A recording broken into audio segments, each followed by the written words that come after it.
Thank you so much, dear friends, President of the Commission, dear Ursula, Prime Minister Kallas, dear Kaja, Deputy Prime Minister Ebba Busch, dear participants. You're mostly welcome into the woods, to the Finnish Nature Center Haltia, and to this conference. Today is all about focusing our minds on forests, wood-based materials, and sustainability.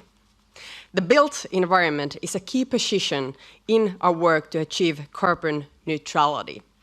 It generates 1/3 of all emissions, both in Finland and globally. According to the IPCC, we should cut these emissions by 80% by 2050. This is a big challenge. However, there are several ways to reduce emissions from the built environment.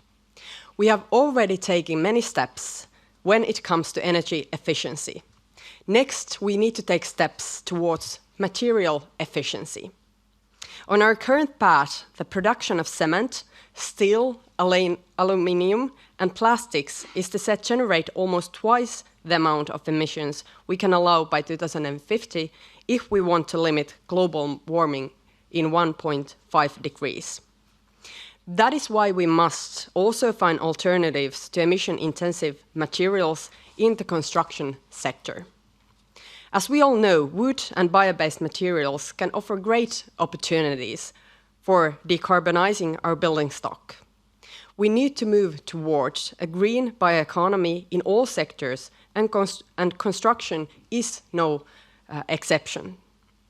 That said, we must maintain a careful balance in our forests. We must not harvest too much. We must not sacrifice biodiversity. And we must take good care of forest ecosystems so that these carbon sinks can continue to play their vital role in our carbon neutrality goals. Finland is aiming for carbon neutrality by 2035. To ensure this, we have invited different sectors in our society to develop their own roadmaps towards these goals. We expect every sector to bring its solutions and commitments to the joint effort. In our government, we have also turned attention to the climate impact of the built environment. We have speeded up the development of policy on climate declaration for buildings.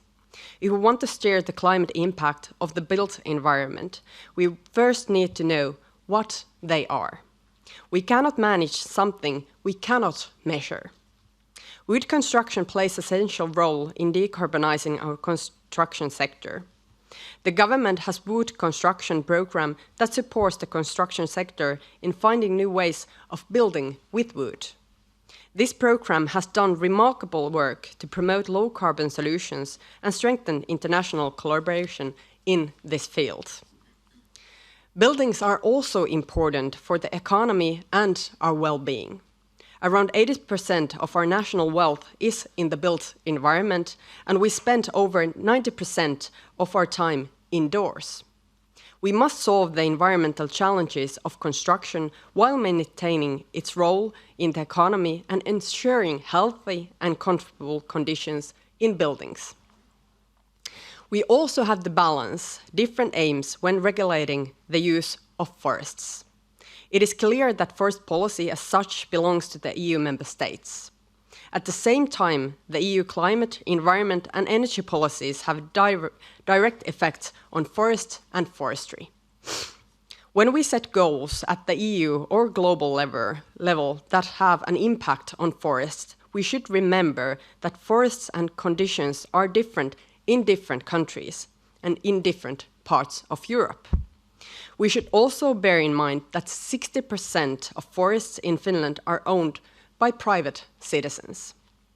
Finland is committed to the goals we set together in the EU or global level, but it should be left to decision makers at the national and local level to find and use the best possible methods for implementation. Another key element related to the future use of forests is predictability.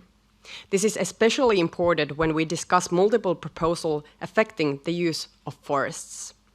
A constant source of renewable material, at the same time, Forest owners and the forest industry plan to execute their investments over a time frame of decades. As such, we must avoid constantly reviewing and changing the regulations that affect them. This would weaken Europe's global position as a place for innovative industry that develops sustainable ways of production. Complex problems require new solutions. We need creativity and innovation. We need to bring in creative potential of architecture and design.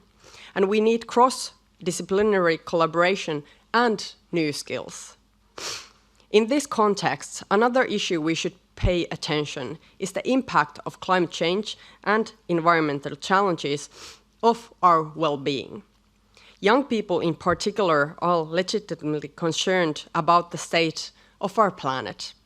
We know that levels of environmental anxiety and depression are increasing. We need to act on these challenges. Arts and culture can offer channels for addressing this. Spending time in the forest can inspire design and architecture, but also promotes mental and physical well-being.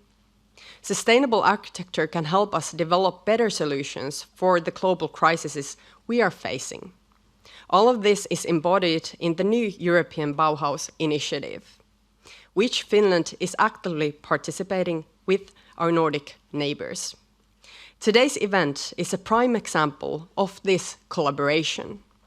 I want to thank you, dear Ursula, for this initiative, and I'm glad to announce our participation with the development of digital learning materials for wood construction. Today, we will discuss the role of forests, construction, and architecture from the viewpoint of building a carbon-neutral Europe. I encourage you to take a visionary view and imagine the solutions for tomorrow. I'm convinced that together we can make them a reality. Thank you so much.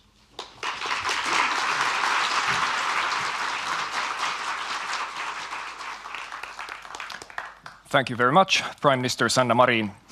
Our next speaker has actually initiated the entire new European Bauhaus movement.